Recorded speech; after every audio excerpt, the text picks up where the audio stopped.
ईद से पहले होली मना रहे हैं आप? बिल्कुल मनाएंगे, होली तो मनाएंगे।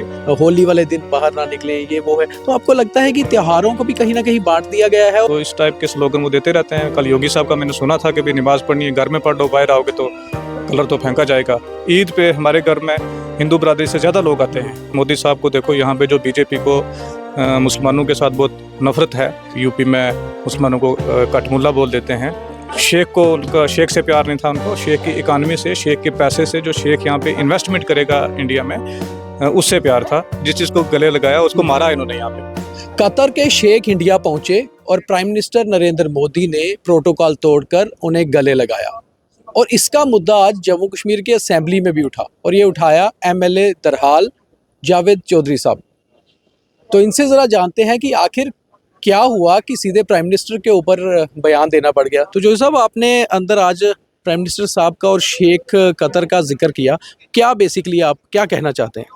देखिए, वो मैं अपनी जो रियासत है इसकी इकोनॉमिक इंडिपेंडेंस के बारे में बात कर रहा था कि हमें इकोनॉमिकली सेल्फ सफिशिएंट होना चाहिए, सेल्फ रिलायंट होना चाहिए, सेल्फ डिपेंडेंट होना चाहिए हमें, ताकि किसी पे डिपेंडेंट ना रहना पड़े।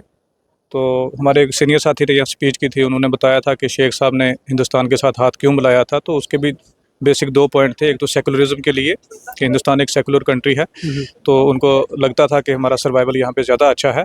और दूसरा इकोनॉमिक इंडिपेंडेंस के लिए कि इकोनॉमिकली ज़्यादा वायबिलिटी ताकि हमारी यहाँ पे बने।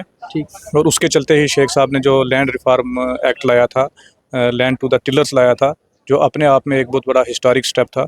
और उसके बाद उस मॉडल को स्टडी करके पूरी दुनिया में ऐसे इस मॉडल को अडॉप्ट किया गया। तो उसी इकोनॉमिक इंडिपेंडेंस पे मैं बोल रहा था। तो वहाँ पे मैंने एक एग्जांपल दी थी कि मोदी साहब को देखो, यहाँ पे जो बीजेपी को मुसलमानों के साथ बहुत नफरत है।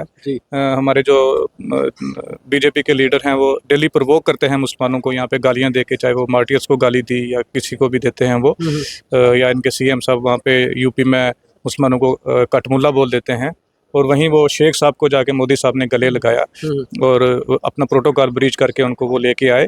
तो वो मैं होस्ट को बता रहा था कि वो शेख को, उनका शेख से प्यार नहीं था उनको, शेख की इकानमी से, शेख के पैसे से, जो शेख यहाँ पे इन्वेस्टमेंट करेगा इंडिया में, उससे प्यार था। तो मैं वही एक एग्जांपल दे रहा था कि हमें भी इकोनॉमिकली वायबल होना चाहिए ताकि हमारे साथ भी मोदी साहब प्यार करें और हमें भी ऐसे ही गले लगाएं। आपको क्या लगता है कि बेसिकली बीजेपी को जो इकोनॉमी से ज़्यादा प्यार है या वाकई लोगों से प्यार है जो गले मिलते हैं?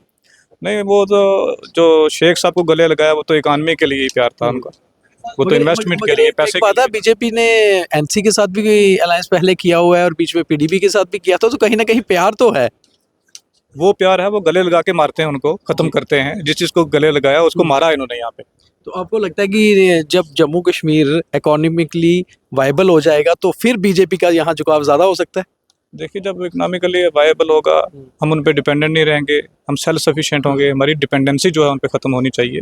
तो फिर हमारी जो पॉलिटिकल प्रोसेस है उसकी भी वर्थ होगी, उसकी भी वैल्यू होगी, जो हम कहेंगे उसकी एक वैल्यू होगी। नहीं, कल वैसे मोदी साहब ने उमर साहब को जन्मदिन पे मुबारकबाद भी दी है। प्यार तो उनका उमर साहब से भी है, मुझे लगता है। देखिए, वो जैसे बाकी स्टेट्स में उनके चीफ मिनिस्टर हैं, ऐसे सीएम साहब भी हैं। ये एक टीम वर्क होता है, ठीक है। तो ये एक फेडरल सिस्टम है, इसमें सीएम की एक अपनी अहमियत है, प्राइम मिनिस्टर की अपनी है। तो प्राइम मिनिस्टर ने सबको साथ लेके चलना होता है। अच्छा जब साहब, आप जम्मू में ही रहे हैं, डोगरे हैं, यहीं पले बड़े हैं और बड़े सेकुलर आदमी हैं। एक चीज़ आपसे पूछना चाहूँगा कि यूपी में इन दिनों और काफ़ी सारे नेशनल चैनल्स पे खबरें चल रही हैं कि होली वाले दिन बाहर ना निकलें, ये वो है। तो आपको लगता है कि त्योहारों को भी कहीं ना कहीं बांट दिया गया है और त्योहारों को तो मिलके मनाना चाहिए? कैसे देखते हैं आप इन चीज़ों को? देखिए, बेसिकली हिंदुस्तान एक बहुत बड़ा देश है और जो पॉपुलेशन एक्सप्लोजन यहाँ पे हो चुका है, वो अब सरकार के बस की बात नहीं है कि वो सारे काम कर पाए, सबको एम्प्लॉयमेंट दे पाए, इकानमी को सुधार सके।